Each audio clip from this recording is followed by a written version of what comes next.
I'm Mark Elliott sitting in for Casey Kasem, and we're counting down the biggest hits in the USA.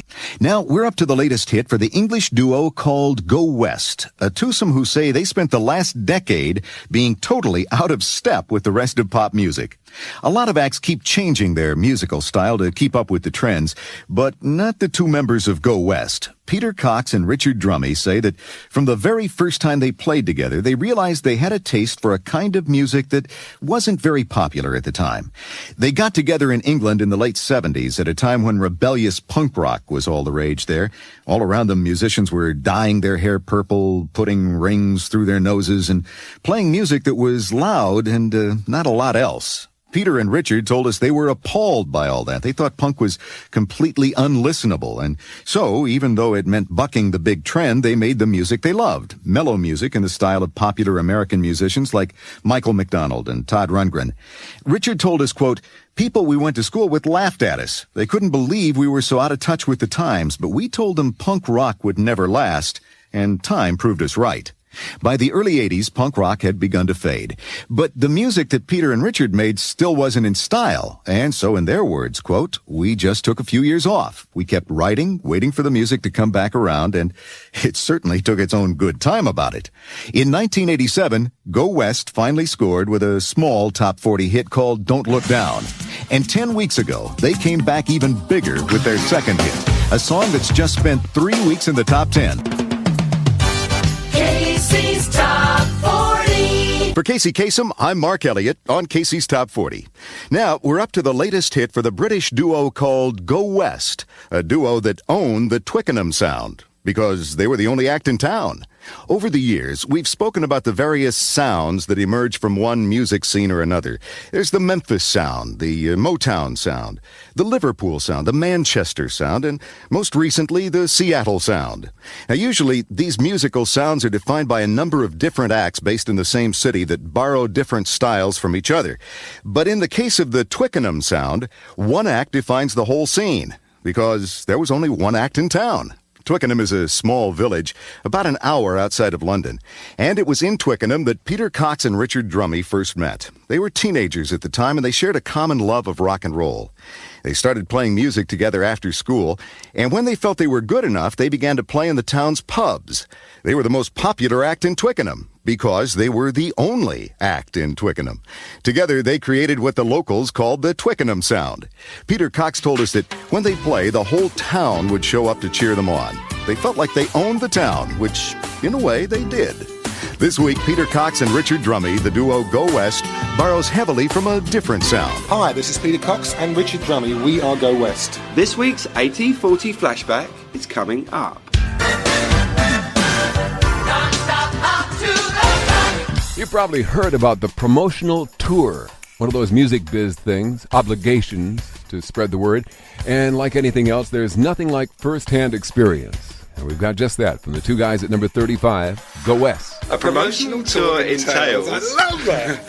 Getting up anywhere between 6 and 8 in the morning, leaving the hotel you're in, frantically packing, running to the pack lift. after you leave? Yes, running to the... That would be I frantic. pack on my way to the elevator. Folks. Getting on a plane somewhere, then you get off the plane and they say, "We got you some sandwiches and we'd like you to pop into KZZZZ," and you just got to say hi to the PD there. Then you go back and you do a sound check for your track date that you're doing. Track show. Singing live to 3 songs on a tape. Yeah. As a favour to the radio New station. American phenomenon. The local radio station, who hopefully are playing your record, which is really the reason for the promotion. And then you race around to a load of other radio stations that you haven't told the one you're doing. Miserable. So miserable. No, this is what happens. Then you race around to the other radio stations, say hi to everybody.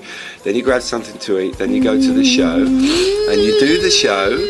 And then it's quite late, and you go back to your hotel, and it all starts again the following day. It's a hard life, in fact. But I love it. Heard from Go West twice this hour. Back at number 39 with their newest, What You Won't Do for Love. And here at number 35 with their recent number 3 hit and biggest hit ever, Faithful. Hello, we're Go West. I'm Richard. I'm Peter, and this is the world's biggest radio show, the only official Billboard Countdown American Top 40 with Shadoe Stevens. American Top 40.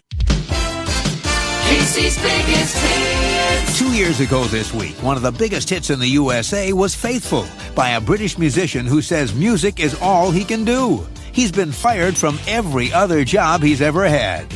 Richard Drummie of the duo called Go West says he's tried other things in his life, but he's never been any good at them. He's tried to work as a TV repairman, but he could never manage to fix any of the TVs he worked on. He tried working as a bricklayer, but the wall he was building fell down. He tried his luck as a salesman, but he never managed to sell anything. Luckily, he does know how to play guitar, something he did with his partner Peter Cox on the song that was one of the biggest hits in the USA 2 years ago this week.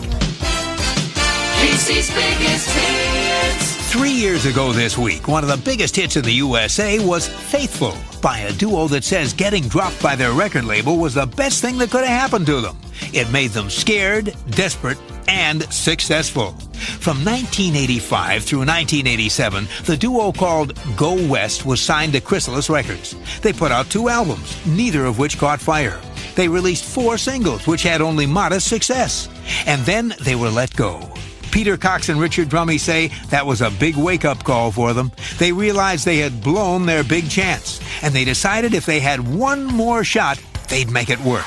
In 1990, they got their chance. They recorded King of Wishful Thinking for the soundtrack of the movie Pretty Woman. They gave it everything they had, and it brought them back. A comeback they kept alive with a song that was one of the biggest hits in the USA 3 years ago this week. Well, now we're up to an American Top 10 Extra by Go West, a band whose leader raised more than $100,000 for charity by trekking through the mountains of Venezuela. It was last year that the leaders of 3 of the top British bands of the 80s got together to help a common cause, the British charity called Action Medical Research. It's an organization that brings medical care to villages in remote parts of the world. Hundreds of fans and supporters pledged contributions. All the 3 men had to do was to go on a month-long hike to the top of a mountain in Venezuela, Mount Roraima. Richard Drummie of Go West says, quote, "This is the mountain that Arthur Conan Doyle was writing about in his book The Lost World. He wrote of a land where dinosaurs still lived. There was so much jungle we just kept expecting to see a brontosaurus. It was the adventure of a lifetime, and we made it." Unquote. Now with an extra, here's Richard with Go West and a hit from 1990. From 1990, that's Go West with an AT10 Extra, their top 10 hit King of Wishful Thinking. And AT10 rolls on.